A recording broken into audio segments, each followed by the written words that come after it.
बुलाकर आगे चलने लगी थी। अमित उसके पीछे पीछे था और प्रीतम, गर्वित और लकी उन दोनों के पीछे थे। हॉस्टल के दरवाजे के बाहर निकलने के कुछ देर बाद ही वो लोग काका का ढाबा के लिए निकल चुकी थी। इधर कोयल की सहेलियां उसका घाव देखकर उससे बातें करने लगी थीं। अच्छा कोयल, तो उसने तुमसे माफी मांगी? उसके बगल में बैठी लड़की ने पूछा। हाँ, लेकिन पता नहीं आजकल न्यू सिटी बैंक के कस्टमर्स की क्वालिटी को क्या हो गया है। उनका स्टैंडर्ड ना दिन ब दिन गिरता ही जा रहा है। कोयल ने गुस्से से कहा। कैसे? दूसरी लड़की ने पूछा। अरे तुम अब जानती हो ना कि न्यू सिटी बैंक के अंदर आने वाले कस्टमर्स कैसे होते हैं, लेकिन जब मैंने उस लड़के को देखा ना तो छी। कोयल ने मुंह बनाते हुए कहा। मतलब तुम कहना क्या चाह रही हो? वो क्या कुछ ऐसा वैसा था, मतलब थोड़ा फटीचर टाइप का? दूसरी लड़की ने पूछा। हाँ, मुझे तो लगता है कि वो कोई पागल था जिसने ठीक से दुनिया नहीं देखी थी। हो सकता है कि वो किसी पागल खाने से भाग कर आया था और सीधा न्यू सिटी बैंक में घुस गया था। पता नहीं बाद में उसके साथ क्या हुआ होगा। मैं तो उसी टाइम अपने पापा के साथ वहां से निकल गई थी। लेकिन अब अगर दोबारा कहीं मुझे मिला ना और उसने ऐसी कोई गलती करने की कोशिश की तो मैं सच बता रही हूँ, वो अपना चेहरा किसी को दिखाने के लायक नहीं रहेगा। कोयल ने अपनी मुट्ठियों को भींचते हुए कहा। एनीवेज यार, अब तुम लोग भी क्या उसका टॉपिक लेकर बैठ गए? वैसे भी अब हम कभी मिलने वाले नहीं है। अरे यार, ये रोशनी और इसका बॉयफ्रेंड कहाँ रह गया? और कितनी देर इंतजार करना पड़ेगा? मुझे बहुत गर्मी लग रही है। कोयल ने कहा। वैसे मुझे तो रोशनी का बॉयफ्रेंड ना बहुत अच्छा लगा यार। वो स्मार्ट है, उसके पास हाइट है और वो पतला भी है। मुझे ऐसे लड़के ना जाने क्यों बहुत अच्छे लगते हैं। अगर अमित की जैसा उसका कोई रूममेट निकला ना तो मैं पहले ही बता दे रही हूँ कि वो मेरा रहेगा, सिर्फ मेरा। मानसी ने हंसते हुए कहा। जब से उसने अमित को देखा था तब से उसे रोशनी से जलन होने लगी थी। ओहो, देखो तो दीदी को कैसी जीभ लपलपा रही है। मैंने सुना है अमित स्पोर्ट्स कोटे से, इसलिए मुझे लगता है कि वो और उसके दोस्त भी एक जैसे होंगे। अब देखते हैं किसको कौन पसंद आता है, दिशा ने कहा और दरवाजे के बाहर देखने लगी। तब तक वो लोग अंदर नहीं पहुंचे थे। जब तक वो लोग अंदर आते तब तक कोयल उन्हें अपने नए मोबाइल के फीचर्स दिखा रही थी। तीनों लड़कियों ने उसमें ढेर सारी सेल्फी ली और फिर जब वो आखिर में वेटर को बुलाकर उससे एक ग्रुप फोटो खिंचवाने ही वाली थी कि तभी रोशनी, अमित, प्रीतम, गर्वित और लकी अंदर आ चुके थे। इससे पहले कि लकी पूरा अंदर घुस पाता, उसने प्रीतम से कहा, तुम लोग जाओ, मैं जरा वॉशरूम से होकर आता हूँ। उसे याद आया कि उसकी पैंट पर कीचड़ लगा हुआ था, इसलिए वो उसे साफ करने के लिए वॉशरूम चला गया। इधर प्रीतम, गर्वित ने जैसे ही कोयल, दिशा और मानसी को देखा, उन दोनों की आंखें फटी की फटी रह गई। गर्वित की तो चाल ही धीमी हो गई थी और प्रीतम ने अपनी कांपती आंखों को छुपाने के लिए ऊपर चश्मा पहन लिया था। अरे कोयल, दिशा, मानसी, किस बारे में बात हो रही है भाई? पता है तुम्हारे हंसने की आवाजें बाहर तक आ रही हैं। इतना कितना जोर से खिलखिला रही थी कि पूरा ढाबा ही गूंज रहा था। रोशनी का मन उन तीनों को देखते ही मस्त हो गया था। रोशनी की बात सुनते ही उन तीनों ने रोशनी की तरफ देखा। उसके पीछे ही अमित खड़ा था और अमित के पीछे गर्वित और प्रीतम खड़े थे। जैसे ही उन लड़कियों की नजर गर्वित और प्रीतम पर पड़ी, उनकी जैसी तो पत्ती से ही गिर गई। उनका चेहरा लटक गया था और वो तीनों ठगा सा महसूस करने लगी। उन्हें जैसी उम्मीद थी वो दोनों लड़के दूर दूर तक उसके आसपास भी नहीं थे और इसी वजह से एक ही पल में निराशा ने उनके मन को घेर लिया था। उन दोनों को सिर्फ एक बार ही देखने के बाद उन तीनों ने ऐसी नजर फेरी थी कि दोबारा देखने की हिम्मत नहीं की। उनकी ऐसी शक्ल देखकर रोशनी का चेहरा बुझ गया था। वो समझ गई थी कि क्या माजरा था। उसे तो पहले ही पता था कि ये होने वाला था और इसके लिए अमित को उसने वार्निंग भी दी थी, लेकिन वो माना नहीं। अपनी सहेलियों की बुझी हुई शक्ल देखने के बाद रोशनी ने अमित को गुस्से से घूर कर देखा। अमित के पास सिवाय मुस्कुराने की और कोई चारा नहीं था, लेकिन आज पहली बार उसे भी अपने दोस्तों पर शर्म आ रही है। चलो चलो बैठते हैं। अमित ने सिचुएशन को थोड़ा सा नॉर्मल करने के लिए कहा और आगे बोला, प्रीतम तुम दिशा के बगल में बैठ जाओ और गर्वित तुम मानसी के पास आ जाओ। अमित ने कहा। प्रीतम दिशा की ओर बढ़ ही रहा था, लेकिन उससे पहले ही दिशा उठकर मानसी के बगल में बैठ गई।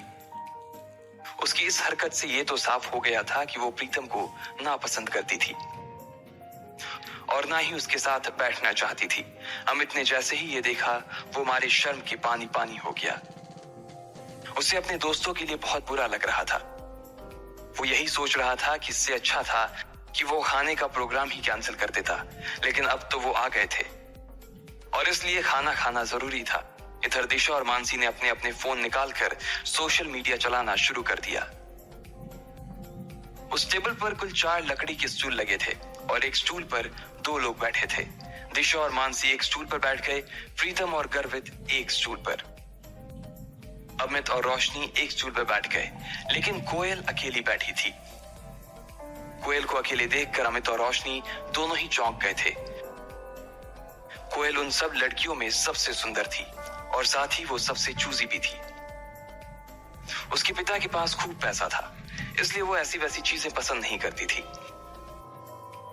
अब ऐसे में अगर लकी कोयल के पास बैठता तो क्या होता? ना कोयल को पता था कि उसके पास लकी बैठने वाला था और ना ही लकी को पता था कि कोयल के पास उसकी सीट खाली थी। भले ही लकी उतना खराब ना दिखता था, लेकिन उसके कपड़े उसकी पर्सनालिटी की मिट्टी पलित करने में लगे हुए थे। अरे अरे जल्दी खाने को कुछ मंगवा यार, बहुत भूख लगी है, अमित ने उन सब के बीच पसरे सन्नाटे को चीरते हुए कहा। लेकिन रोशनी का गुस्सा अभी तक शांत नहीं हुआ था और उसने अमित को फिर से घूर कर देखा। लेकिन तब तक इधर दिशा और मानसी ने मेन्यू उठा लिया था और मोबाइल से अपनी नजर हटाकर मेन्यू में घुसा ली थी। इतने में कोयल ने अपने बालों को ठीक करते हुए अमित से पूछा, अमित, रोशनी तो बता रही थी कि तुम्हारे साथ 2 नहीं 3 लड़के आने वाले थे, तो फिर वो तीसरा लड़का कहाँ है? कोयल ने जिस तरह यह सवाल किया था, उसे सुनकर तो यही लग रहा था कि प्रीतम और गर्वित को देख लेने के बाद भी उसे अभी थोड़ी सी उम्मीद तो बाकी थी। लेकिन उसे पता नहीं था कि वो तीसरा लड़का उसके लिए बम बंद कराने वाला था। वो तीसरा लड़का अभी बाथरूम गया हुआ है, बस आता ही होगा वो, अमित ने तुरंत जवाब देते हुए कहा। जैसे ही उसने अपनी बात खत्म की थी, ठीक उतनी ही देर में लकी बाथरूम से निपटकर वहां आ गया था। अमित अपनी जगह से थोड़ा सा उठा और उसने लकी की तरफ हाथ हिलाते हुए कहा, ओए लकी, इधर देख भाई, इधर आजा। जैसे ही कोयल, दिशा और मानसी ने अमित की आवाज सुनी, वो सभी लकी की ओर देखने लगे। लेकिन दिशा और मानसी को एक बार फिर से निराशा हाथ लगी थी, इसलिए उसने देखते ही फिर से अपनी गर्दन नीचे कर ली और वो मेन्यू देखने लगी। लेकिन कोयल ने जैसे ही लकी को देखा, उसकी आंखें फटी की फटी रह गई। उसका मन कर रहा था कि वो टेबल पर अपना सिर दे मारे। इधर लकी भी उसे देखते ही पहचान गया था और उसकी आंखों में देखते ही वो आगे बढ़ता जा रहा था। वो समझ गया था कि कोयल को उसे देखते ही उससे नफरत हो गई थी। जब लकी को और कहीं बैठने की जगह नहीं मिली, तो वो आखिरकार कोयल के पास जाकर बैठ गया। कोयल ने जैसे ही उसे अपने पास बैठते हुए देखा, तो वो उस छोटे से स्टूल में भी उससे जितनी दूर हो सकती थी उतनी दूर जाकर बैठ गई थी। उसे अंदर से तो लकी से बहुत घिन आ रही थी। कोयल, क्या हुआ? कुछ प्रॉब्लम है क्या? रोशनी ने कोयल की शक्ल देखते हुए पूछा। वो उसके चेहरे के हाव भाव को देखकर समझ गई थी कि कोयल को कुछ तो हुआ था जो वो अपने मन में छुपा रही थी। अब तुम लोग कहोगे यार कि मेरी जैसी लड़की की किस्मत इतनी खराब कैसे हो सकती है, लेकिन ये वही लड़का है जो मुझे आज न्यू सिटी बैंक में मिला था। अरे बाप रे, ये वही लड़का है? दिशा ने पूछा। इसको देखकर तो ऐसा ही लग रहा है कि इसने वही कपड़े पहने हुए हैं जैसा तुमने इसे बैंक में पहने हुए देखा था, मानसी ने कहा और दोनों ही लकी को ऊपर से नीचे तक देखने लगे। अरे तुम लोग एक दूसरे के अंदर ऐसे घुस कर आके किस बारे में बात कर रहे हो भाई? रोशनी ने पूछा। उसे समझ नहीं आ रहा था कि अचानक ही लकी के आने से ऐसा क्या हो गया था जो उस टेबल पर बैठी बाकी की लड़कियां भी कुछ कुछ बातें करने लगी थी। रोशनी को लगा कि कहीं ऐसा तो नहीं कि उन तीनों में से किसी एक को लकी पसंद आ गया था। लेकिन दिशा ने कोयल और लकी के बीच हुई उस टक्कर के बारे में रोशनी को बताया तो उसकी आंखें खुल गई। जब लकी के बारे में ये सब बातें की जा रही थी, तब सब लोग लकी को घूर कर देख रहे थे। प्रीतम, अमित, रोशनी, गर्वित और कोयल, सभी की नजर लकी के ऊपर टिकी हुई थी। सबके मन में ढेर सारे सवाल थे। उन्हें ये लग रहा था कि आखिर लकी को न्यू सिटी बैंक में जाने की जरूरत क्या थी, या जब वो गया तो उसे कितनी शर्मिंदगी का सामना करना पड़ा होगा। वहीं रोशनी के मन में ये चल रहा था कि लकी के आने की वजह से कहीं कोयल उठ के ना चली जाए। वो जानती थी कि कोयल कितनी चूजी थी और इतना सब हो जाने के बाद वो लकी के साथ एक स्टूल पर खाना तो नहीं खा सकती थी। इधर कोयल ने एक ठंडी सी मुस्कान के साथ रोशनी को देखा और बोली, रोशनी, तुम अपने बॉयफ्रेंड के साथ मजे करो, मुझे थोड़ा सा काम, इसलिए मैं निकल रही हूँ, जा रही हूँ, बाय। कोयल ने कहा और बिना किसी की इजाजत का इंतजार किए वो वहां से उठ गई। रोशनी को तो पहले ही से मालूम था कि ऐसा कुछ होने वाला था, फिर भी उसने कोयल को रोकने की कोशिश की थी, मगर वो नहीं रुकी। रोशनी का गुस्सा भरा चेहरा देखकर इधर अमित अपने आप को कोस रहा था कि आखिर वो इन लोगों को अपने साथ क्यों लेकर आया। लकी ने जब देखा कि सारी गड़बड़ उसकी वजह से हो रही थी और कोयल लगभग दरवाजे पर पहुंच गई थी, तो वो जोर से चिल्लाया और बोला, रुको। उसकी आवाज सुनते ही सब चौंक गए थे। कोयल भी जाते जाते एक सेकंड के लिए दरवाजे पर ही रुक गई थी। लकी को अंदर ही अंदर बहुत बुरा लग रहा था। एक तो उसे ये बात चुभ रही थी कि आज उसकी वजह से कोयल को वहां से भूखे उठकर जाना पड़ रहा था, और दूसरी बात उसे यह खल रही थी कि उसके आसपास की दुनिया और उसके आसपास के लोग सिर्फ और सिर्फ पैसे के पीछे पागल थे। इससे पहले कि कोयल दरवाजे के बाहर निकल पाती, लकी ने उसे आवाज देते हुए कहा। लकी की आवाज सुनकर कोयल ने गुस्से में कहा, क्या है, क्या है, फिर से मुझसे टकराना चाहते हो? कोयल ने लकी से बात करते हुए कहा। लकी उसकी ओर देखकर मुस्कुराया और बोला, बैंक में जो कुछ हुआ उसके लिए मैं बैंक में ही माफी मांग चुका हूं। देखो, मुझे नहीं मालूम था कि तुम्हें मेरी गलती की वजह से ऐसी चोट आ जाएगी। I am really sorry. कोयल की नजर लकी की ओर नहीं देख रही थी। भले ही लकी की बात सुनकर वो थोड़ा सा पिघल जरूर गई थी, लेकिन अभी भी उसकी घिन पूरी तरह से शांत नहीं हुई थी। कोयल ने कोई जवाब नहीं दिया और वहां से फिर से निकलने लगी। लकी ने उसे फिर से रोका और कहा, अरे तुम अपना ये पर्स वहां भूल गई थी। मैं तो बस यही देने आया था तुम्हें। इसमें तुम्हारा सिटी बैंक का वो सुप्रीम कार्ड होगा ना? लकी ने तिरछी नजरों से उसे देखते हुए कहा। कोयल मन ही मन सोच रही थी कि इस आदमी की न्यू सिटी बैंक का जब कोई कार्ड था ही नहीं, तो फिर इसे कैसे पता चला कि वहां कौन सा कार्ड चलता है। हो सकता है मैनेजर ने इसे भगाने से पहले समझा दिया होगा। कोयल ने अपने मन में सोचा और निकलने लगी। लकी अभी भी उसी जगह पर खड़ा था। जैसे ही कोयल दरवाजे से बाहर होने वाली थी, इतने में उधर से कोई रईस ज्यादा सामने आया और कोयल से जानबूझकर टकरा गया। इडियट, देख कर नहीं चल सकते क्या? कोयल ने गुस्से में उस आदमी को देखते हुए कहा। उस आदमी ने काले रंग की टी शर्ट और हरे रंग की ट्राउजर पहनी हुई थी। उसके हाथ में कोई बहुत महंगी सी घड़ी भी थी, और वो जिस तरह से कोयल को देख रहा था, उसकी शक्ल से साफ पता चल रहा था कि उसकी नीयत अच्छी नहीं थी। अरे बेबी, क्या हुआ? चोट लगी है? मलहम लगा दूं क्या? उस लड़के ने कोयल को छेड़ते हुए कहा। कोयल को उसकी उस बात पर बहुत गुस्सा आया।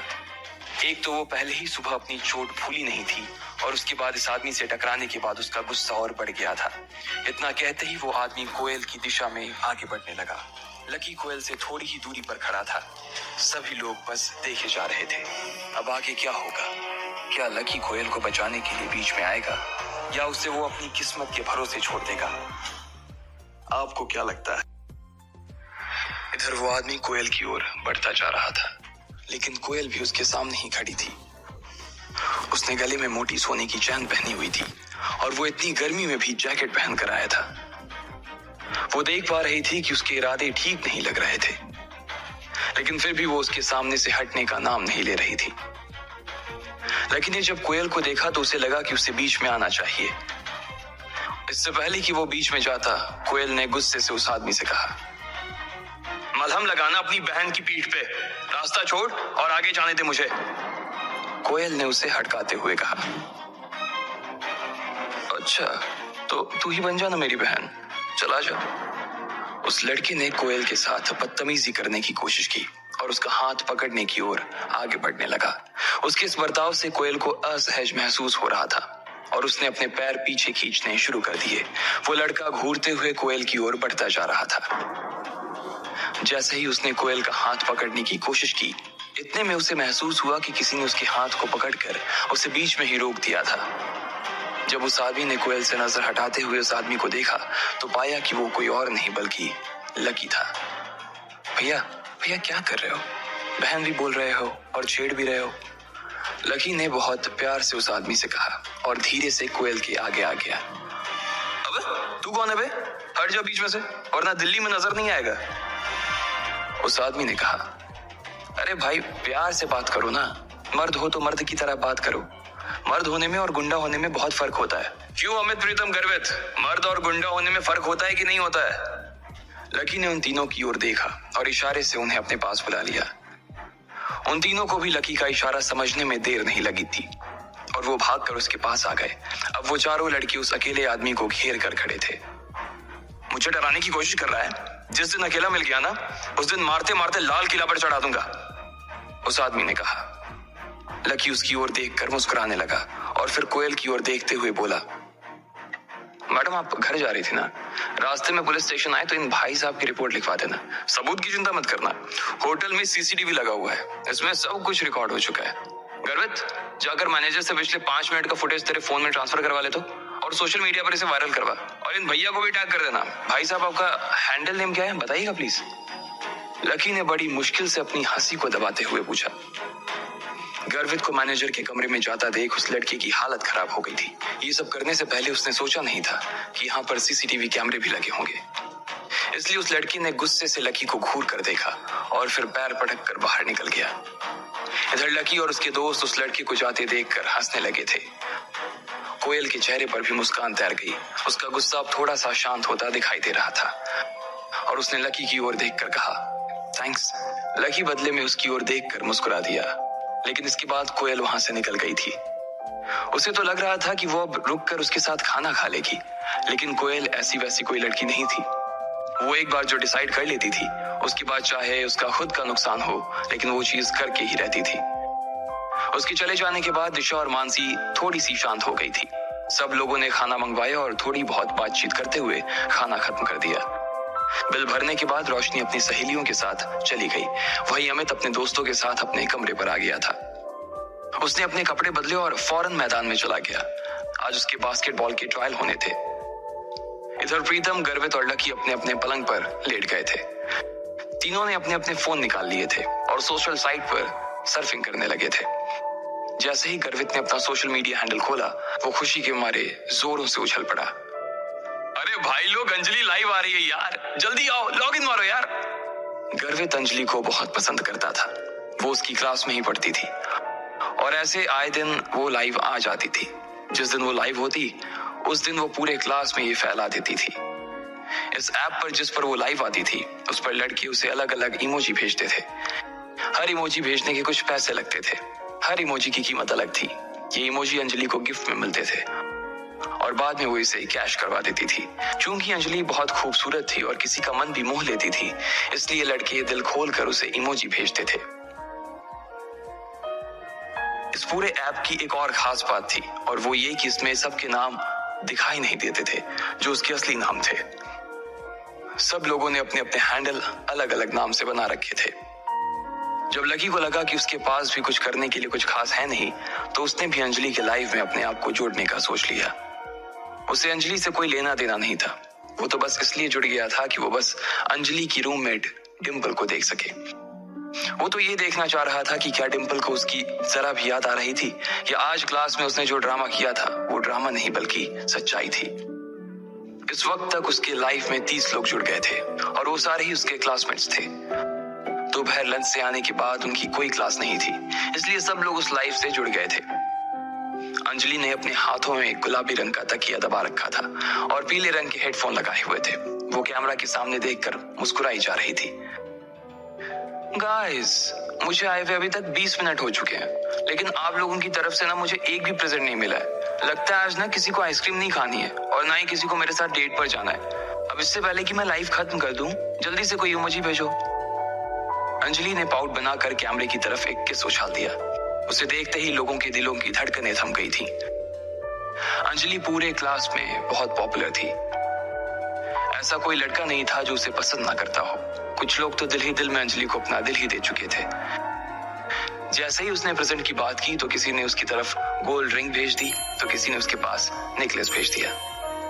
नेकलेस के लिए thanks morning star, gold ring के लिए थैंक्स राइजिंग हीरो। अंजलि के पास जैसे जैसे गिफ्ट आते जा रहे थे, वैसे वैसे वो लोगों को थैंक्स देती जा रही थी। ज्यादातर लड़की उसे 50 या 100 रुपए से ज्यादा का गिफ्ट नहीं दिया करते थे। जैसे ही अंजलि ने कुछ लोगों को थैंक यू बोला, तभी किसी ने नीचे में एक कमेंट लिखा, अंजलि तुम बहुत सुंदर हो, दिल्ली की गर्मी से भी ज्यादा हॉट हो यार। और इतने में उसे एक और इमोजी मिल गया। अब गर्वित से रहा नहीं जा रहा था। उसने भी जोश जोश में एक 50 का नेकलेस अंजलि के कमेंट सेक्शन में डाला और नीचे अपने हैंडल फ्लाइंग फिश से मैसेज डाला, अंजलि मैं गर्वित, मैं बहुत दिनों से ना तुम्हारे लाइव आने का इंतजार कर रहा था। हेलो गर्वित, थैंक यू, मैं जानती हूँ तुम्हें, अंजलि ने उधर से जवाब दिया। उसका जवाब पढ़ते ही गर्वित की आंखों में चमक आ गई और उसने अपने दोस्तों की ओर देखकर कहा, अरे भाई लोग, तुमने देखा, अंजलि ने मेरे मैसेज का जवाब दिया यार। इससे पहले कि वो अपने मैसेज की पूरी तरह से खुशी मना पाता, उसने देखा कि एक लंबा सा मैसेज नीचे उसका इंतजार कर रहा था। अबे गर्वित साले फटीचर, तू कब से अंजलि को प्रेजेंट देने लगा? कहीं से चुरा कर पैसे लाया है क्या? ये मैसेज पढ़ते ही गर्वित की खुशी को मानो नजर सी लग गई थी। लकी ने देखा कि तुरंत उसकी भौहें तन गई थी। उसे मालूम था कि पूरी क्लास यहीं थी और उसे आगे इस चीज के लिए पूरी क्लास में चिढ़ाया जाने वाला था। गर्वित अगर शांत रह जाता तो उसके लिए बड़ी मुसीबत खड़ी हो जाती, इसलिए उसने भी गुस्से में पलटकर जवाब देते हुए कहा, हाँ, अगर मैं गिफ्ट दे रहा हूं तो तेरी क्यों चल रही है? तेरी बातों में से ना मुझे गटर जैसी बदबू आ रही है। ये पढ़कर सामने वाले इंसान को और ज्यादा गुस्सा आ गया। उसने लिखा, अबे ओए बेवकूफ, पैसे जेब में एक है नहीं और अंजलि को प्रेजेंट दे रहा है। साले बाप ने पैसे फीस भरने के लिए दिए और तुम उससे यहाँ अय्याशी कर रहे हो। और अपने बाप से ना जरा तमीज से बात करो, वरना लैब का मेंढक बनाकर तुझे यहीं चीर दूंगा। इस तरह की बातें पढ़कर अंजलि भी शॉक थी। उसे लग रहा था कि उसने चैट रूम का माहौल ही खराब कर दिया, इसलिए उसने कहा, अगर तुम दोनों अभी की अभी चुप नहीं हुए ना तो मैं तुम दोनों को बैन कर दूंगी। सॉरी अंजलि, लेकिन शुरुआत पहले इसने की थी। गर्वित ने लिखा, अबे खत्म भी मैं ही करूंगा। अंजलि, मेरी तरफ से तुम्हारे लिए प्रेजेंट, उसने कहा और अंजलि की तरफ एक कार का इमोजी भेज दिया। इस इमोजी की कीमत 1000 रुपए थी। अंजलि इतना तो पूरे लाइफ से भी नहीं कमा पाती थी जितना उसने एक प्रेजेंट में कमा लिया था। अंजलि ने तुरंत अपने सुर बदले और उसे थैंक यू बोलने लगी, लेकिन उस लड़की का गुस्सा अभी भी थमा नहीं था। उसने उसे $5 की 5 इमोजी और भेज दिए। हर इमोजी की कीमत 100 रुपए थी और इसके हिसाब से उसे 500 रुपए और मिल गए थे। इतना सारा धन देखकर तो अंजलि की आंखें ही फटी की फटी रह गई थी। आकाश, इतने सारे गिफ्ट देने के लिए ना मैं तुम्हें ढेर सारा थैंक यू बोलती हूँ। मैं सच में बहुत खुश हूँ, अंजलि ने कहा और आकाश की तरफ एक किस उछाल दिया। ये देखकर तो गर्वित ऊपर से नीचे तक सुलग गया था। उसे बहुत गुस्सा आ रहा था। उसके पास इतने पैसे नहीं थे, लेकिन वो उससे सबक जरूर सिखाना चाहता था। सिर्फ थैंक यू से काम नहीं चलेगा, मुझे चैट बॉक्स का एडमिन बनाओ, आकाश ने लिखा और अंजलि ने अगले ही पल उसे एडमिन बना दिया। जैसे ही आकाश एडमिन बना, सबसे पहले उसने गर्वित को ब्लॉक कर दिया। फिर उसने अंजलि की तरफ एक और गिफ्ट उछाल दिया, जिसकी वजह से उसका भी मुंह बंद हो गया था।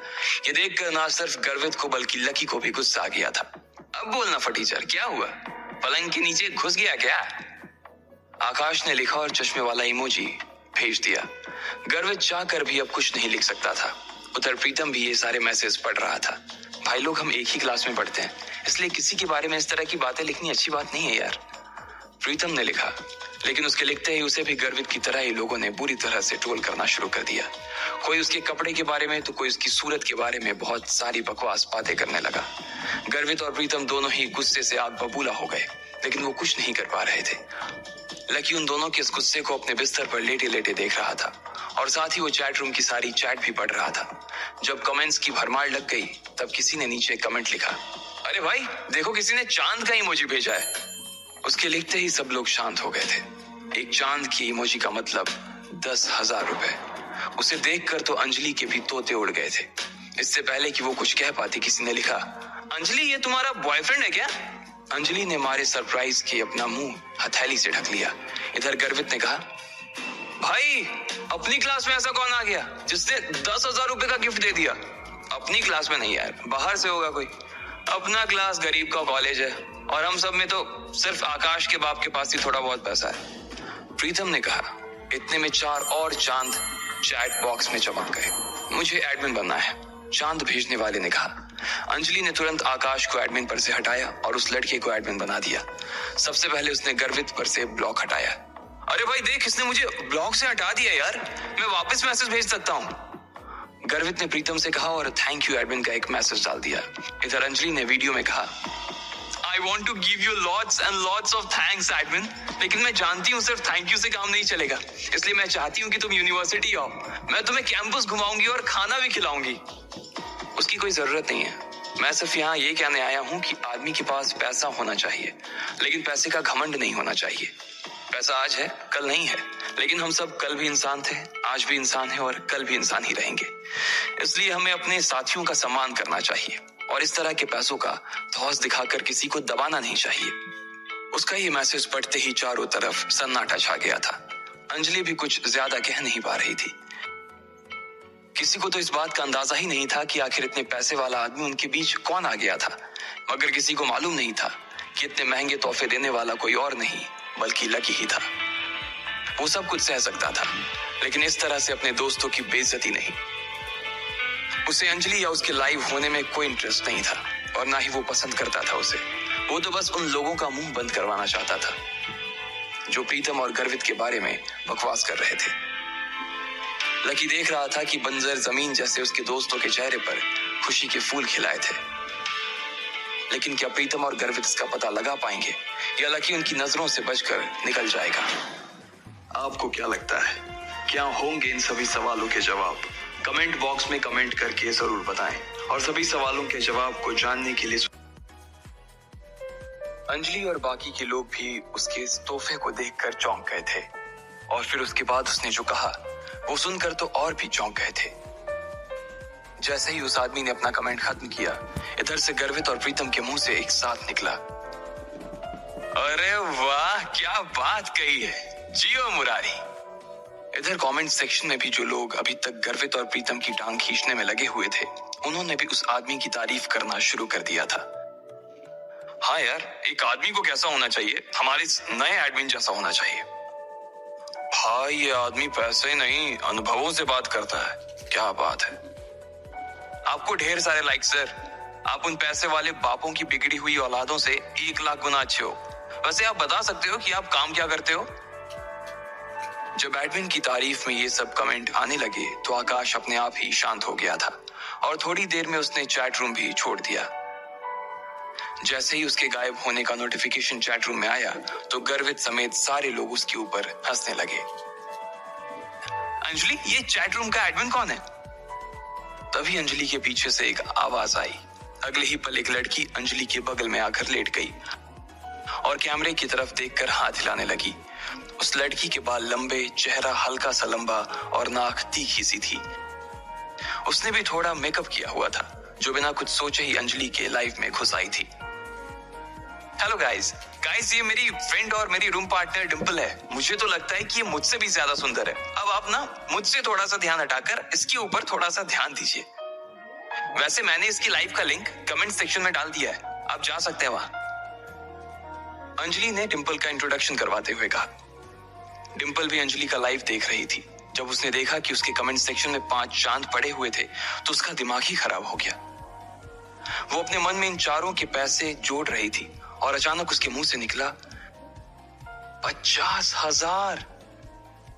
उन चांदों को देखकर डिंपल का भी मन कर रहा था कि वो उस अमीर आदमी से मिले और बात करे जिसने अंजलि को इतना बड़ा तोहफा दिया था, लेकिन उससे पहले वो इस आदमी के बारे में जानना चाहती थी।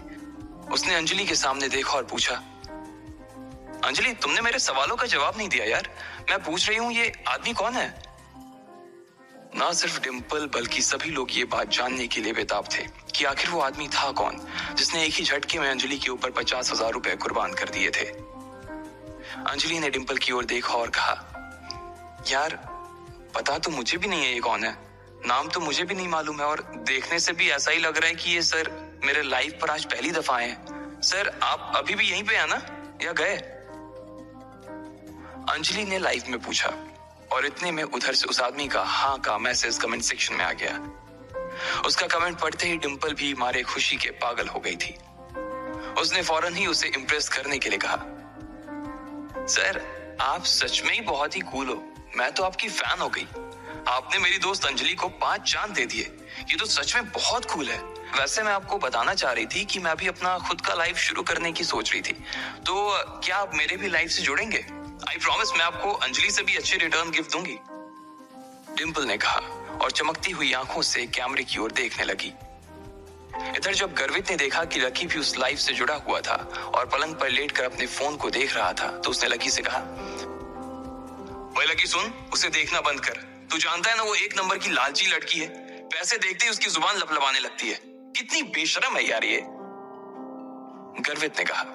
लकी ने उसकी बात को सुनकर भी अनसुना कर दिया और आगे फोन की स्क्रीन की ओर देखता रहा। डिंपल, अंजलि ने कहा और उसे गुस्से में देखने लगी। वो जबरदस्ती अंजलि का आइडिया चुरा कर उसका काम खराब करना चाह रही थी। जैसे ही डिम्पल ने अंजलि को देखा तो उसने कहा, मुझे तो तुमने कभी बताया ही नहीं कि तुम अपना लाइफ शुरू करने वाली हो। अगर तुमने शुरू कर भी दिया हो तो तुम्हें क्या लगता है कि तुम मेरे इस चांद को मुझसे छीन लोगी? डिम्पल ने उसकी बात नहीं सुनी और कैमरे में देखते हुए बोली, सर मैं अपने बारे में ना आपको एक इंटरेस्टिंग फैक्ट बताना चाहती हूँ। मैं अभी तक सिंगल हूँ और मुझे ना आज तक कोई आपके जैसा बंदा मिला नहीं है। अब मिल भी कैसे सकता था सर? अब आप जैसे तो सिर्फ आप ही हो ना। अब अगर आपको भी कोई मेरी जैसी बंदी ना मिली हो ना तो हम लोग मिल सकते हैं, एक दूसरे को जान सकते हैं। सर आपका तो पता नहीं, लेकिन मुझे तो आपसे मिलने की ना बहुत ज्यादा एक्साइटमेंट हो रही है। डिम्पल ने कहा और शर्म के मारे अपने गालों को लाल कर लिया। ये डिम्पल की कला थी, वो जब चाहे अपने चेहरे का रंग बदल सकती थी। जैसे ही उसने ये बात कही, नीचे किसी ने कमेंट किया, क्या कहा तुमने? तुम सिंगल हो? उसे पढ़ते ही डिम्पल एक बार के लिए बैकफुट पर आ गई, लेकिन सिर्फ उस चांद वाले आदमी का टेंशन लेने के लिए उसने अपने आप को कैमरे पर सिंगल बता दिया था। और अगर वो चांद वाला आदमी इसमें इंटरेस्ट दिखाता तो उसके लिए सच में सिंगल भी हो जाती। वो सिर्फ एक ही चीज देखती थी, पैसा। ये लड़की यार पैसों के अलावा किसी की भी सगी नहीं हो सकती यार। कैसी लड़की है यार ये? प्रीतम ने कहा। लकी ने उसकी तरफ देखा मगर उसकी आंखों में कोई गुस्सा नहीं था। हाँ, अभी तक मैं सिंगल ही हूँ और आज तक मैंने अपना किसी को बॉयफ्रेंड भी नहीं बनाया है। डिम्पल ने जानबूझकर शर्माते हुए कहा। अरे दीदी क्या बात कर रही हो? एक लड़के ने नीचे लिखा और चौंकने वाला इमोजी चिपका दिया। अंजलि के चेहरे के भाव भी उस इमोजी जैसे ही हो गए थे।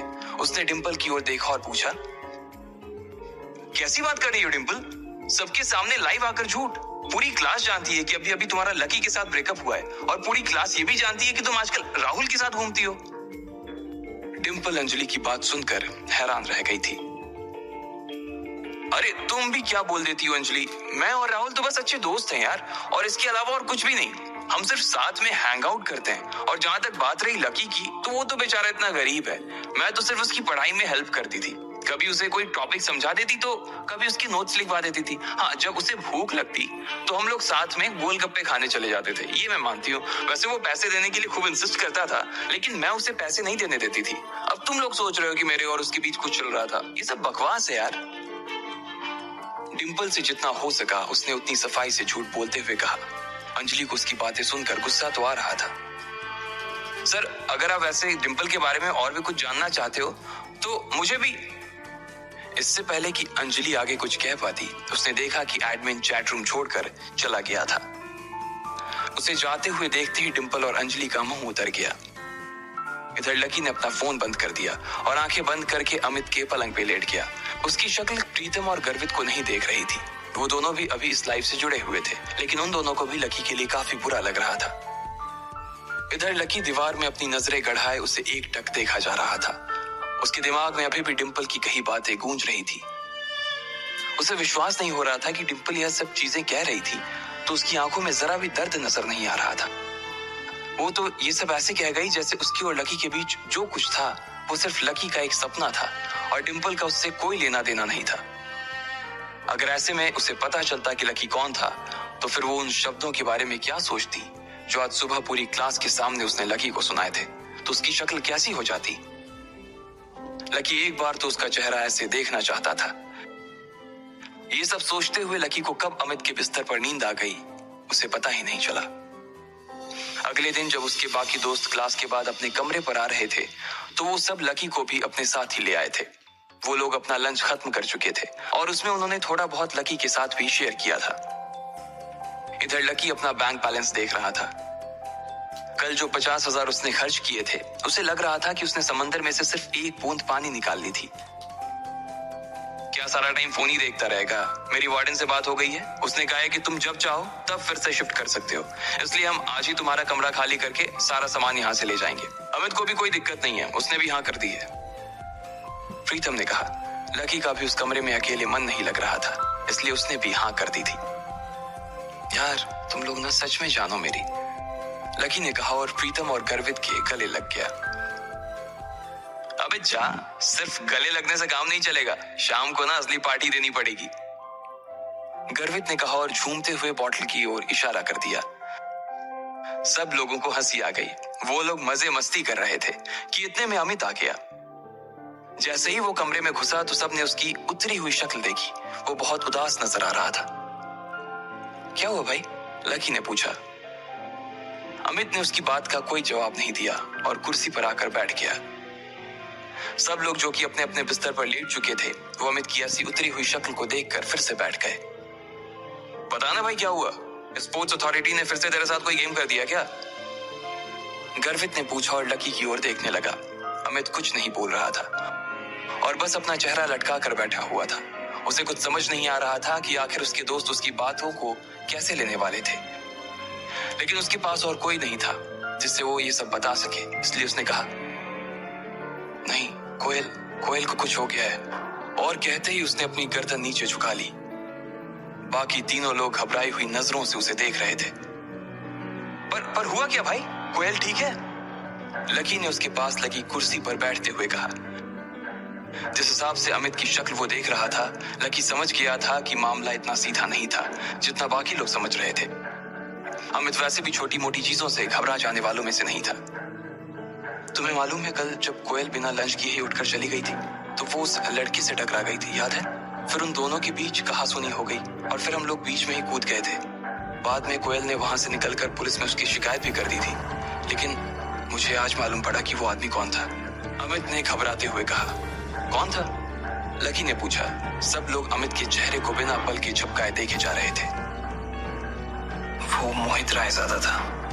उसके पिता लायन ग्रुप ऑफ कंपनीज के मालिक हैं और वो लायन ग्रुप का आने वाला सीईओ है। Lion group? प्रीतम के मुंह से निकला। उसने अभी जो सुना था उस पर विश्वास ही नहीं कर पा रहा था वो, इसलिए चौंक कर उसने अपने कानों को 2-3 बार खुजाया। भाई, लायन ग्रुप तो दिल्ली की 10 सबसे बड़ी फर्मों में आता है ना? अरे यार, कोयल ने कितनी बड़ी मुसीबत ले ली है। जब लकी ने उसे शांत करवा ही दिया था तो फिर उसे पुलिस स्टेशन जाने की क्या जरूरत थी यार? गर्वित ने कहा। अचानक ही कमरे में बैठे सभी लोगों की नींद खुल गई थी और उनके दिमाग की बत्तियां जलनी शुरू हो गई। लकी देख पा रहा था कि गर्वित अभी भी बड़बड़ाए जा रहा था, इसलिए उसने उसे शांत करवाने के लिए कहा, हाँ, लेकिन कोयल भी तो किसी बड़े परिवार की बेटी है ना भाई, उसके पिता का अकाउंट अगर न्यू सिटी बैंक में है तो वो भी तो पावरफुल होगी ना? लकी ने कहा। भाई, उसके पापा की कोयल ग्रुप ऑफ कंपनीज नाम से फर्म तो है, वो भी बहुत बड़ी है, लेकिन लायन ग्रुप के आगे वो कुछ भी नहीं है यार।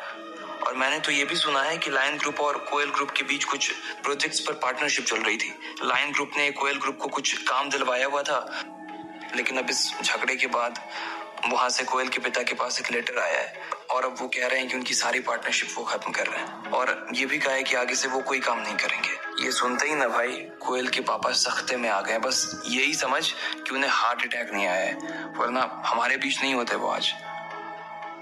अमित ने कहा। लकी उसकी बात को सुनकर सोच में पड़ गया। आखिर इस सब में वो क्या कर सकता था? फिलहाल तो उसे कुछ समझ नहीं आ रहा था, लेकिन अभी उसके लिए कुछ ना कुछ करना जरूरी था।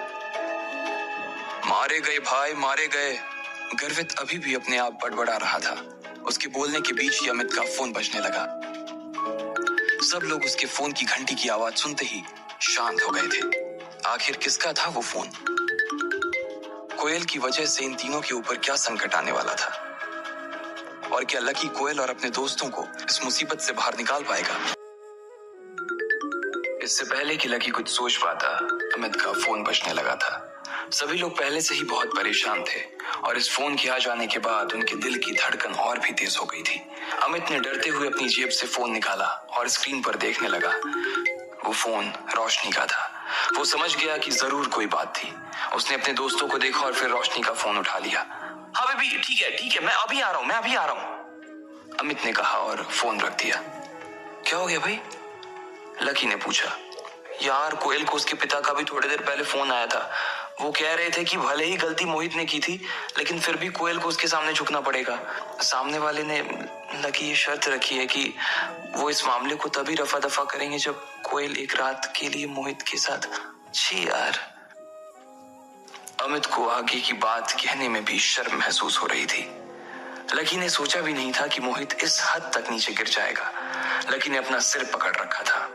आगे अमित ने कहा, मैं मैं पहले से ही मोहित के बाप क्रांति रायजादा को जानता हूँ। जो भी उससे उलझने की कोशिश करता है ना, वो उससे इतनी आसानी से नहीं छोड़ता है। उसके ऊपर ना जाने कितने सारे मर्डर के चार्जेस लगे हुए हैं, पर फिर भी वो आराम से बाहर घूम रहा है। सोचो, अगर मुझे पता होता ना कि वो क्रांति रायजादा का बेटा है मोहित, तो हम पूरे मामले को अलग तरह से डील कर सकते थे। अच्छा, कोयल अगर मना कर दे तो? लकी ने पूछा। वो मना नहीं कर सकती है भाई। अगर उसने मना कर दिया ना तो उसके पापा की कंपनी रातों रात बिक जाएगी और उसका पूरा परिवार सड़क पर आ जाएगा भाई। सोच, अमित ने कहा। पर ये तो कोई बात नहीं हुई। सिर्फ इसलिए कि कोयल एक लड़की है, उसे इतना कुछ फेस करना पड़ेगा? उसके पापा ने बोलने से पहले एक बार भी सोचा नहीं? कोई बाप अपनी बेटी के साथ ऐसा कैसे कर सकता है यार? लकी ने कहा। अरे यार, ये बड़े लोग होते ही ऐसे हैं।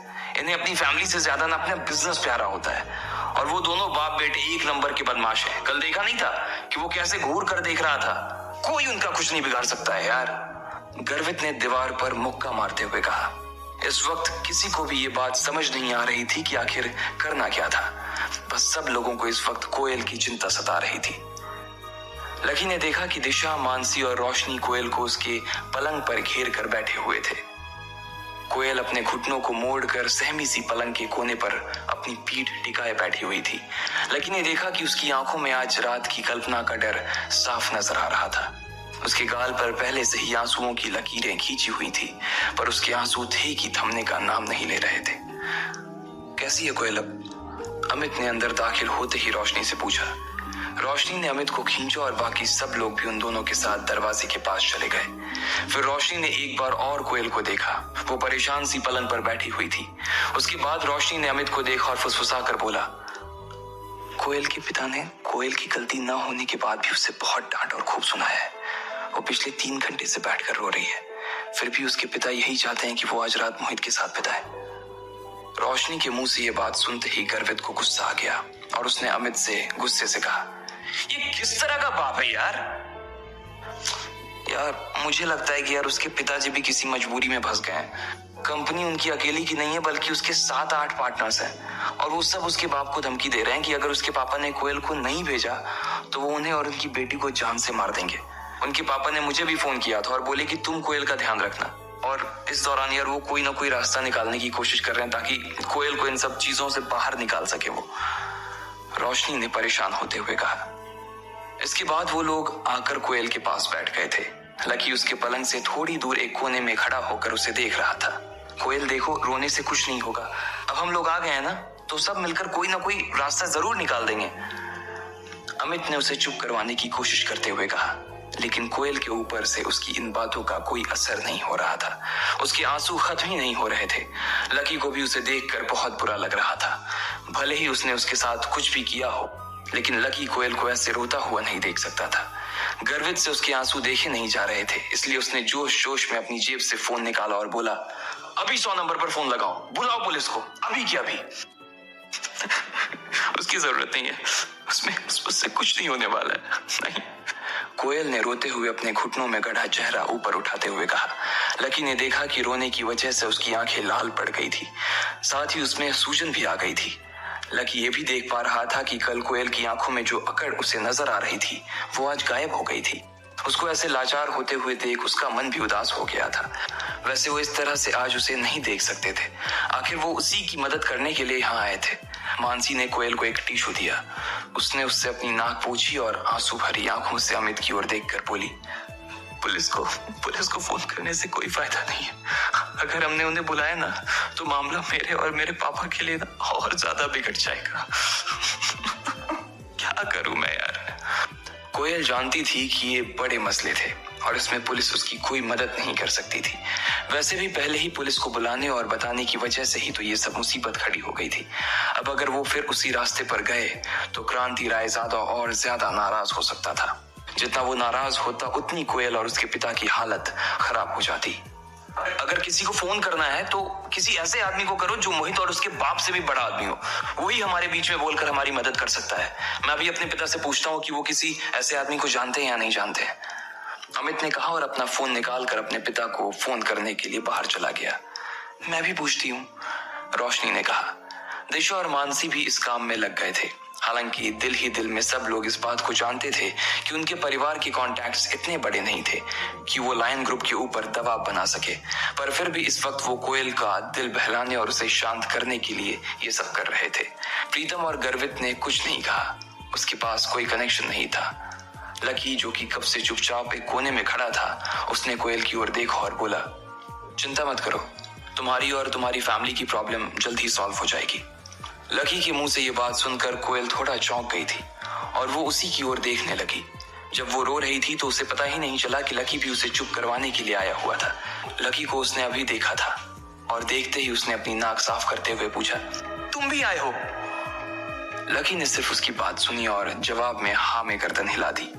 जिस तरह से वो लकी को देख रही थी, उसे लग नहीं रहा था कि वो इस वक्त उसे इस कमरे में देखना चाहती थी। कल वो भले ही उसके लिए वहां खड़ा हो गया था, लेकिन फिर भी कोयल का उसके लिए जो गुस्सा था वो पूरी तरह से शांत नहीं हुआ था।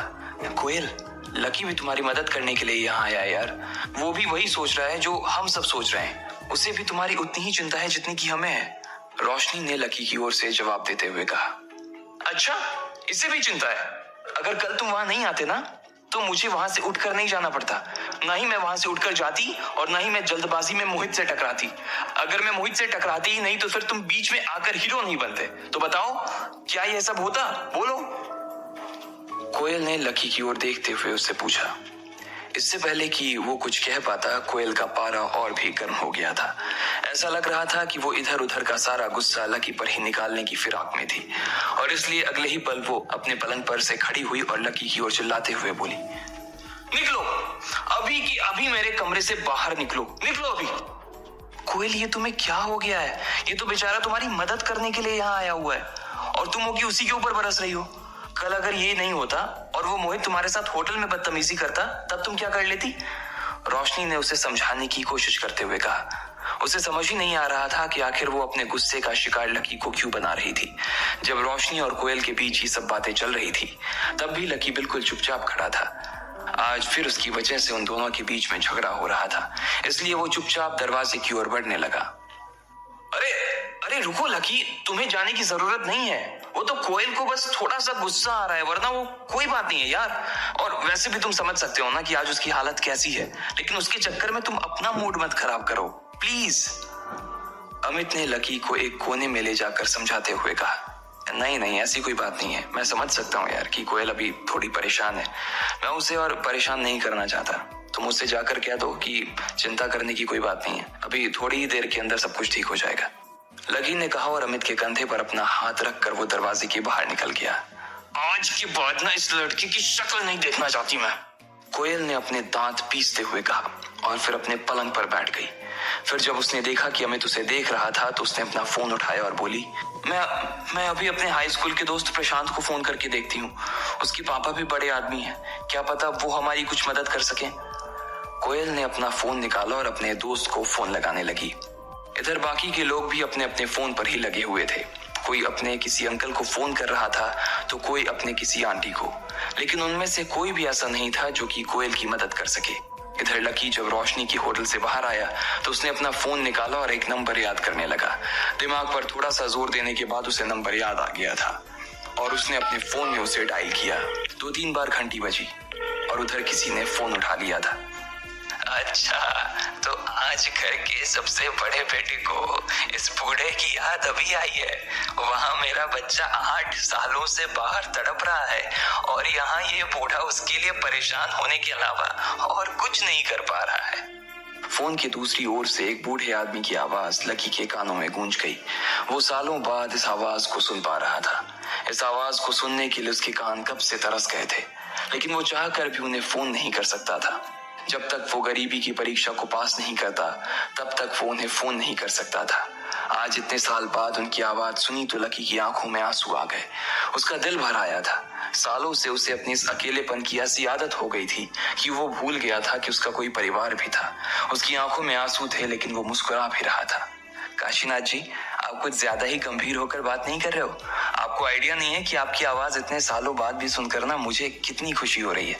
वैसे मैं आपसे कुछ काम की बात करना चाहता हूँ, इसलिए आपको फोन किया है। लकी ने कहा।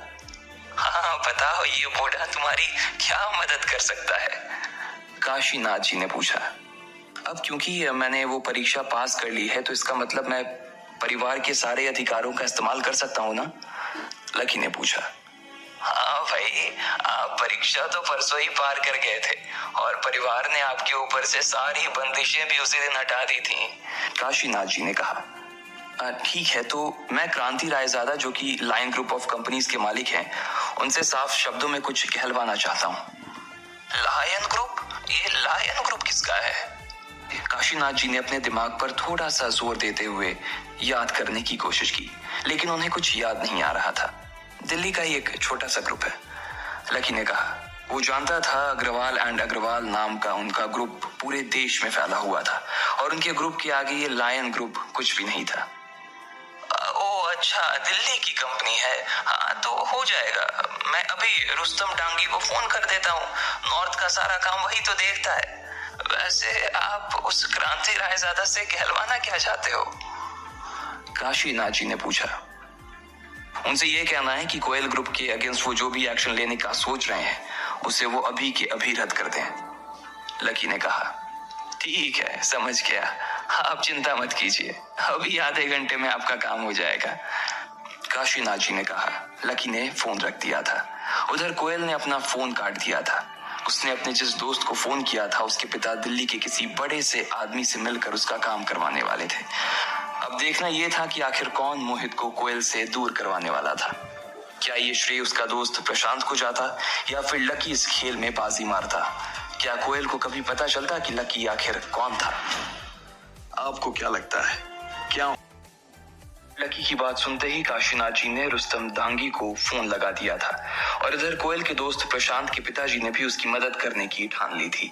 प्रशांत के पिता जयेश ने कोयल की मदद करने के लिए इसलिए हाँ कर दी थी क्योंकि Delhi trade and merchant union के अध्यक्ष चेतन मित्तल उनके स्कूल के खास दोस्त थे। अगर चेतन मित्तल ने इस मामले में क्रांति रायजादा को फोन भी कर दिया तो कोयल की सारी मुश्किल एक बार में ही हल हो जाती। इस वक्त चेतन मित्तल अपनी कंपनी में किसी विदेशी क्लाइंट के साथ एक डील साइन करने में जुटे हुए थे। इस क्लाइंट से न सिर्फ चेतन मित्तल की कंपनी को बल्कि दिल्ली के हर छोटे बड़े व्यापारी को ढेर सारा फायदा होने वाला था। पूरा सौदा लगभग 1500 करोड़ रुपए का था।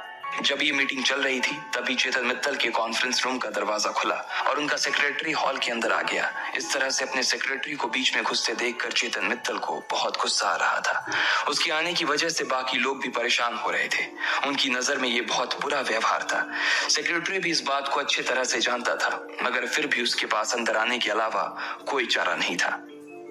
सर, एक बात करनी थी आपसे, सेक्रेटरी ने धीरे से चेतन मित्तल के पास आते हुए कहा। उसने भी हाँ में गर्दन हिला दी। इसके बाद सेक्रेटरी उसके करीब आया और उसके कानों में कुछ कहने लगा। जैसे ही चेतन मित्तल ने अपने सेक्रेटरी की बात सुनी, उसके चेहरे का रंग बदल गया और वो अपनी कुर्सी से खड़ा होकर बोला, मुझे माफ करना साथियों, लेकिन मुझे अभी किसी बहुत ही जरूरी काम के लिए यहाँ से निकलना पड़ेगा। हम इस डील के बारे में बाद में बात करेंगे। मैं जानता हूँ कि इस तरह की मीटिंग को बीच में छोड़कर जाना ठीक नहीं है, लेकिन आप लोग मुझे आज माफ कर देना प्लीज। इतना कहकर चेतन अपनी कुर्सी पर से उठा और दरवाजे से बाहर निकलने लगा। तब तक दूसरे पक्ष के अनुवादक ने उन अंग्रेजों को चेतन की बात समझा दी, जिस पर उन्होंने जवाब में कहा, चेतन जी, अगर आप इस तरह से डील के नेगोशिएशन में बीच में उठकर चले जाएंगे तो फिर आगे इस बारे में आपसे कोई बात नहीं करना चाहेगा। चेतन ने पलटकर देखा तो पाया कि उनका लीडर चेतन के इस व्यवहार से बहुत ही नाराज हो गया था। देखिए, आपका कहना बिल्कुल ठीक है, लेकिन फिर भी इस वक्त मुझे जाना पड़ेगा। आगे जैसा आप लोगों को ठीक लगे, चेतन ने कहा और वहां से निकल गया। उसके सेक्रेटरी ने उसके कान में ये कहा था कि अभी अभी रुस्तम डांगी का फोन आया था और उसने लायन ग्रुप और कोयल ग्रुप के बीच जो विवाद था उसे सुलझाने के लिए चेतन मित्तल को याद किया था। चेतन मित्तल के लिए 1500 करोड़ रुपए से ज्यादा रुस्तम डांगी का फोन था। वो एक बार के लिए अपने धंधे में नुकसान झेल सकता था, लेकिन वो रुस्तम डांगी की नाराजगी किसी भी कीमत पर नहीं झेल सकता था। अगर ऐसा होता ना तो सिर्फ उसे पैसों का नुकसान नहीं होता, बल्कि उसकी पूरी कंपनी और अध्यक्ष होने की उसकी जो छवि थी वो छवि एक बार में ही धूमिल हो जाती। इधर चेतन मित्तल सबसे नीचे माले पर पहुंच गया था और अपनी गाड़ी की ओर बढ़ता जा रहा था। उसका सेक्रेटरी भी उसके पीछे पीछे ही आ रहा था। ठीक इसी वक्त प्रशांत के पिता जयेश भी चेतन के दफ्तर में पहुंच चुके थे। चेतन भाई, जयेश जी चेतन की ओर देखकर मुस्कुराए और उसकी ओर बढ़ने लगे। उन्हें इस बात का पूरा भरोसा था कि चेतन उनकी इस मामले में कुछ मदद कर सकता था, लेकिन चेतन ने उसकी तरफ मुड़कर भी नहीं देखा और ना ही उसकी बात को सुना। वो दरवाजे से सीधा बाहर निकल गया और अपनी गाड़ी में बैठ गया। इधर लकी भी लाल किले की दीवार पर आकर बैठ गया था। वहीं पास में एक चौपाटी थी जहां पर ढेर सारे लोग शाम के वक्त घूमने फिरने आया करते थे। लकी वहां आते जाते हुए लोगों को अकेला बैठकर देख रहा था। एक प्रेमी जोड़ा दीवार पर थोड़ी ही दूरी पर उसके पास बैठा हुआ था। वो दोनों एक ही आइसक्रीम को बारी बारी से खा रहे थे। लकी को उन्हें देखकर डिंपल के साथ बिताए वो सुहाने दिन याद आ रहे थे। लकी अक्सर उसके साथ खाना बनाता था और उसे यहीं लाल किले की दीवार पर बैठा कर खिलाता था। वो अपनी जेब से थोड़ा थोड़ा पैसा बचाकर उसे आइसक्रीम भी खिलाता था। डिंपल के साथ गुजरा उसका वक्त इतनी जल्दी गुजर जाएगा, उसे इस बात की उम्मीद नहीं थी। भले ही उसे अपने आप पर यह शक था कि वो परीक्षा में पास कर पाएगा या नहीं, लेकिन उसे कभी ये शक नहीं था कि वो और डिंपल एक दूसरे से अलग हो जाएंगे। उन दोनों ने इस दीवार पर बैठकर कितने सारे वादे किए थे। कितनी ही बार डिंपल अपना सिर उसकी गोदी में रखकर यहाँ से लाल किले की मीनार को देखा करती थी। उसे उम्मीद ही नहीं थी कि ये रातों रात इतनी बदल जाएगी। डिंपल उसके लिए उस मीनार जैसी हो गई थी जिसे अब वो सिर्फ देख सकता था, छू नहीं सकता था। जब लकी अपने इन सब ख्यालों में खोया हुआ था, ठीक उसी वक्त फिर से उसके फोन की घंटी बजी। लकी ने देखा ये भूमिका का फोन था। उसका फोन देखते ही लकी उदास हो गया था। सिर्फ डिंपल ही नहीं बल्कि भूमिका भी उन लड़कियों में से थी जो उसके सीधेपन का बहुत फायदा उठाती थी। वो कॉलेज की चीयर लीडर टीम की लीडर थी। लकी भी उस टीम का अभी तक एक हिस्सा था। भले ही उस टीम में सभी लड़कियां थी, लेकिन कपड़े उठाने, सामान उठाने, बाजार कुछ ले जाने का सारा काम लकी ही देखता था। वो लड़कियां थी और इसलिए वो ये सब काम नहीं कर सकती थी।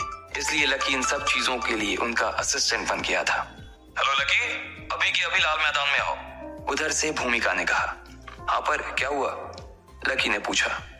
ज्यादा सवाल जवाब मत करो, जो कह रही हूँ वो करो। वैसे भी यहाँ मेरा दिमाग खाने वाले बहुत से लोग मेरे सिर पर बैठे हुए हैं, भूमिका ने कहा और बिना लकी की बात सुने ही फोन काट दिया। लकी को कभी कभी भूमिका के ऊपर हंसी आती थी। उसका दिमाग अक्सर गर्म ही रहता था और फिर भी उसे लीडर बना दिया गया था। ऐसे में तो वो और भी ज्यादा गर्म हो जाती थी। इसलिए लकी उसकी बातों का ज्यादा बुरा नहीं मानता था। यहाँ बैठकर डिंपल को याद करने से तो अच्छा है कि वहां चलकर कुछ काम ही किया जाए, लकी ने अपने आप से कहा और दीवार के नीचे कूद गया। इसके बाद उसने अपनी पैंट साफ की, अपना हाथ साफ किया और मैदान की ओर जाने के लिए निकल गया। थोड़ी ही देर बाद लकी मैदान में पहुंच चुका था और उसने देखा कि मैदान में अभी 5-6 सुंदर लड़कियां खड़ी थी। लकी, पहले तो तुम इधर आओ। तुम आज इतने स्लो मोशन में क्यों चल रहे हो? भूमिका ने लकी को अपने पास बुलाते हुए कहा। वो एक लंबे से कद की लड़की थी जिसका चेहरा लंबा और आंखें थोड़ी सी डरावनी थी। हर वक्त उसका दिमाग गर्म होने की वजह से उसकी भौहें हमेशा तनी हुई रहती थी। इससे पहले कि लकी कोई जवाब दे पाता, भूमिका ने अपनी जेब से 100 रुपए का नोट निकाला और बोली, जाओ और मेरी सभी साथियों के लिए पानी का बोतल लेके आओ। अरे यार, ये तो तुम मुझे फोन पे भी बता सकती थी ना। अगर तुम पहले ही बोल देती तो मैं पहले ही लेकर आ जाता। अब फिर से इतना चाहो, लकी ने कहा। अच्छा, तो तुम अब लीडर को सामने से जवाब दोगे? 2 कदम और चलने से ना तुम घिस नहीं जाओगे लकी महाराज। और तुमसे अगर नहीं होता ना तो बोल दो, मैं खुद ही जाकर ले आऊंगी। रिस्पॉन्सिबिलिटी नाम की कोई चीज होती है या नहीं होती है? भूमिका ने उसके सामने मुंह बनाते हुए कहा। लकी को लगता था कि भूमिका हमेशा गुस्से में ही रहती थी और वो सबसे ज्यादा अगर किसी के ऊपर बरसती थी तो वो लकी ही था। हालांकि लकी को कभी उसके गुस्से से डर नहीं लगता था। वो तो उसके काम के लिए सिर्फ इसलिए हाँ कर देता ताकि उसकी वजह से भूमिका का गुस्सा और ना बढ़ जाए। अगर वो इसी तरह से गुस्सा करती रहती तो एक दिन उसे ब्लड प्रेशर की बीमारी हो जाने का खतरा पक्का था। नहीं, ठीक है, मैं ही जाकर ले आता हूँ, पर ये आखिरी बार है, अगली बार से ना मैं नहीं।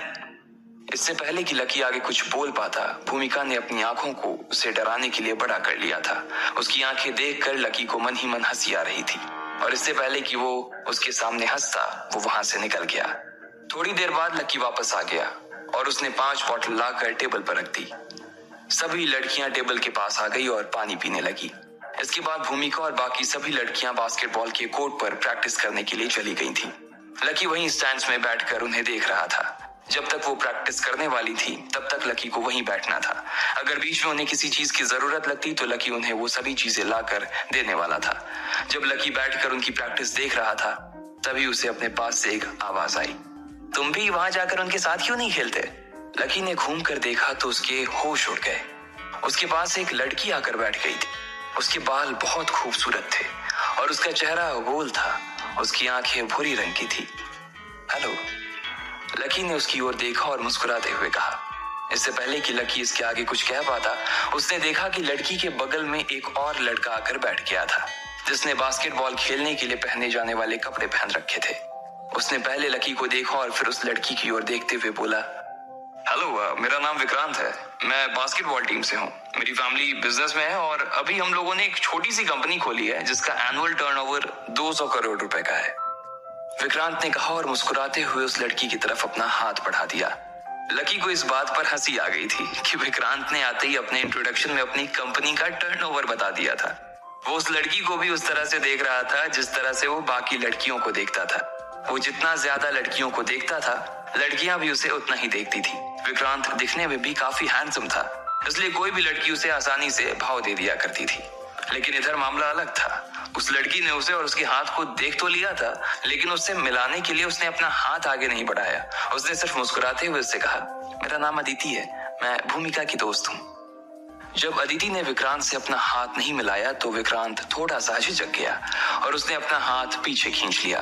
फिर अपनी शर्म को छुपाने के लिए उसने अदिति की ओर उत्साह से मुस्कुराते हुए देखा और बोला, ओह अदिति, काफी अच्छा नाम है।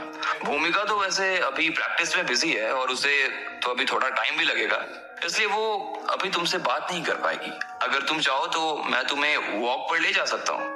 मैं तुम्हें प्लेग्राउंड भी दिखा दूंगा और हम थोड़ी बातें भी कर लेंगे। You know, I just love talking to girls.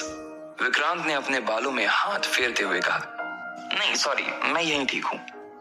Aditi ने एक मुरझाई सी मुस्कान के साथ उसे देखा और कहा। अदिति की इस मुस्कान ने विक्रांत के लिए सारे दरवाजे मानो उसके मुंह पर ही बंद कर दिए थे। वो शर्मिंदा तो बहुत महसूस कर रहा था, पर फिर भी अदिति इतनी सुंदर थी कि वो उसे अपने हाथ से यूं ही जाने नहीं देना चाहता था। वो चाहता था कि अदिति उसके साथ टहलने जाए, लेकिन इससे पहले कि वो अदिति को मना कर पाता, उसकी टीम के किसी साथी ने उसे बुला लिया और बीच में ही उसे जाना पड़ा। जैसे ही विक्रांत उन दोनों के बीच से उठकर निकला, अदिति लकी की तरफ घूमी और उससे पूछा, तुम्हारा नाम क्या है? लकी। लकी ने बहुत ही फीका सा जवाब दिया। असल में जिस तरह से अदिति उसे देख रही थी, लकी उसे देखता ही रह गया था। इतने प्यार से तो शायद कभी डिम्पल ने भी उसे नहीं देखा था। उसकी बड़ी बड़ी आंखों में लकी को अपने लिए थोड़ी सी भी खिन्न नजर नहीं आ रही थी। ना ही उसे ऐसा लग रहा था कि अदिति को उसके पास बैठने में किसी तरह का पछतावा हो रहा था। अदिति की नजरों में लकी के लिए कोई दया या भाव भी नहीं था। लकी देख पा रहा था कि वो जैसा था, अदिति उसे वैसे ही एक्सेप्ट कर रही थी। जब लकी को इन सब चीजों का भान हुआ तो ना चाहते हुए भी उसके चेहरे पर अदिति के लिए एक मुस्कान आ गई। अब इससे पहले कि इन दोनों के बीच कोई बात आगे हो पाती, भूमिका उन दोनों के बीच में आ गई। अदिति, तू यहाँ क्यों बैठी हुई है? भूमिका ने कहा। इससे पहले कि अदिति अपनी ओर से कुछ कह पाती, भूमिका ने लकी को वहां से उठने का इशारा किया और बोला, जाओ सबको पानी पिलाओ। लकी को उसकी बात का बुरा तो लगा, लेकिन क्योंकि अदिति वहां बैठी थी इसलिए उसने पलटकर कोई जवाब नहीं दिया और वहां से चला गया। उधर जब लकी सब लड़कियों को पानी पिला रहा था, तब इधर सब लोग कोयल के कमरे में परेशान से घूम रहे थे। कोयल ने देखा कि सूरज ढलने लगा था और जल्द ही रात होने वाली थी। उसे लग रहा था कि मोहित रायजादा कभी भी उसे लेने के लिए उसके आदमी वहां भेज सकता था। बाकी लोगों को भी यही डर सता रहा था। नहीं, मुझे नहीं जाना, मुझे बचा लो, मुझे नहीं जाना। कोयल ने अचानक ही चीखते हुए कहा। सब लोगों ने उसे देखा और दौड़कर उसके पास आकर बैठ गए। तू चिंता मत कर कोयल, कोई ना कोई रास्ता निकल आएगा, रोशनी ने कहा। हालांकि उसे भी यही लग रहा था कि कोयल के पास जाने के अलावा और कोई रास्ता नहीं था। सब लोग फोन कर करके हिम्मत हार गए थे। किसी के पास अब कोई कांटेक्ट नहीं बचा था कि अचानक कोयल के फोन पर उसके पिताजी का फोन आया। कोयल ने फोन उठाया। उधर से उसके पिताजी ने ना जाने क्या कहा, जिस पर कोयल बोली, व्हाट? इतना कहते ही उसका मुंह खुला का खुला रह गया था। आखिर ऐसा क्या कहा था उसके पिताजी ने? क्या उसका मैटर सॉल्व हो गया था या फिर मोहित के आदमी उसे लेने के लिए आ रहे थे? आपको क्या लगता है, क्या होंगे इन सभी सवालों के